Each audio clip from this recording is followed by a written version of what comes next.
मुल्क में कोरोना के 6,822 नए मामले दर्ज किए गए हैं। गुज़िश्ता 558 दिनों में ये सबसे कम तादाद है। 24 घंटों के दौरान 10,004 अफराद सेहतियाब हुए हैं। वहीं 24 घंटों के दौरान 220 अफराद कोरोना से फौत हुए हैं। मुल्क में इस वक्त 95,000 एक्टिव मामले हैं। वजारत सेहत ने एदाद-ओ-शुमार जारी किए हैं।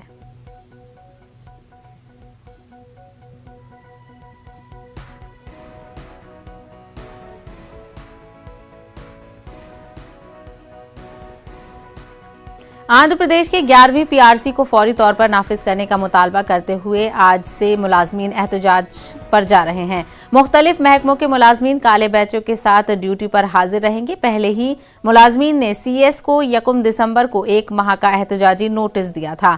एहतजाज और मुखालिफत मुख्तलिफ तरीकों से किया जाएगा। 7, 8 और 9 दिसंबर को सियाह बैचों के साथ एहतजाज किया जाएगा और 10 दिसंबर को सरकारी दफातर पर लंच टाइम में एहतजाजी धरना दिया जाएगा। मुलाजमीन के जेएसी हुकूमत से मुतालबा कर रहे हैं कि कम से कम पीआरसी रिपोर्ट यूनियन लीडरों को दी जाए।